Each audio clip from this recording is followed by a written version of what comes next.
బాగున్నారమ్మా. శివరాత్రికి పండుగ వచ్చేసినాం మనం. శివరాత్రి ఒక పొద్దులు చేస్తారు ఇక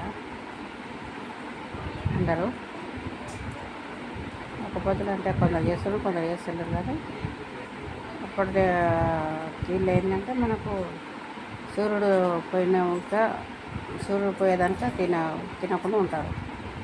పొద్దున్న నుంచి ఏం తినకుండా ఉంటుంది. సూర్యుడు పోయినాక మళ్ళీ ఒక పొద్దు చేసుకొని ఒక పొద్దు ఇడవాలి.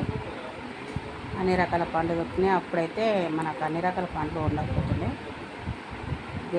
స్వీట్ పొటాటో ఒకటి, దోసకాయ ఒకటి, ఇవే మనకు మా పెద్దల కాలంలో ఉంటుందనంట. తర్వాత పుచ్చపండు ఇట్లా వీటిలో వెళ్ళినాయి.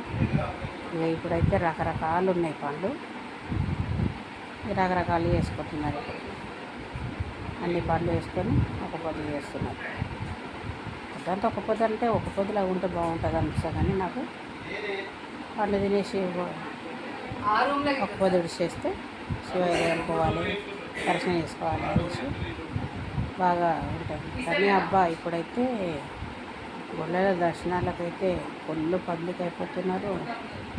ఒక పొద్దులు ఉండి పడిపోవడాలు ఇవన్నీ అయిపోతాయి. అప్పట్లకి ఒప్పే ఉన్నవాళ్ళు ఒప్పే పొద్దు చేసుకుంటాం, లేని వాళ్ళు వదిలేస్తున్నారు. అది చిన్నప్పటి నుంచి కంటిన్యూ ఉన్నది. కానీ ఇంకా ఈసారి హాస్పిటల్ నుంచి వచ్చిన కొత్తలోనే పండుగ చుట్ట నేను ఒక పొద్దు ఉడిపించేసి మా ఇంట్లో మళ్ళీ పడతా అంటే సోమవారమే పట్టాలని కూర్చున్నాను. చూడాలి ఇక. కానీ ఇష్టం లేదు అట్లా మంచిగా మళ్ళీ ఒక పొద్దు పట్టుకోవాలనేదే ఉంది. మా ఫ్రెండ్స్ వాళ్ళు ఉన్నారు, వాళ్ళందరూ కలిసి మొన్ననే ఇక్కడికి వచ్చేది ఉందనేసి నాకు చెప్పలేదు. కానీ వాళ్ళు పోయిర్రు 3 రోజుల కింద శ్రీశైలం. ఇంటి నుంచి శ్రీశైలం దాకా పాదయాత్ర వేసుకుంటూ పోతారంట ప్రతిసారి. ఈసారి వెళ్ళిరు, వీడియోలు పెట్టుకుంటే చూసినాం. క్షేమంగా పోయి క్షేమంగా రావాలి, శివయ్య దర్శనం చేసుకొని. ఇక పాదయాత్ర చేసిన వాళ్ళనంటే మాత్రం తొందర పంపించేస్తారు ఆ లోపలికి కూడా.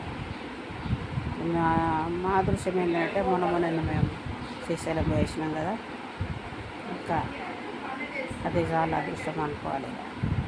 ఈ పెళ్లి పండ్లకి కూడా ఇవన్నీ కాగానే మళ్ళా ఆయన ఒక పొద్దులు కాగానే వెళ్ళాలి. ఆఫీసులకి లీవ్లు కూడా ఇస్తుంటారు కదా ఇప్పుడు. అట్లా తిరుగుడు చూడ అవుతున్నాయి. శివరాత్రి శుభాకాంక్షలు అందరికీ. హర హర హర హర మహాదేవ్, శంభో శంకర. ఉంటా మరి.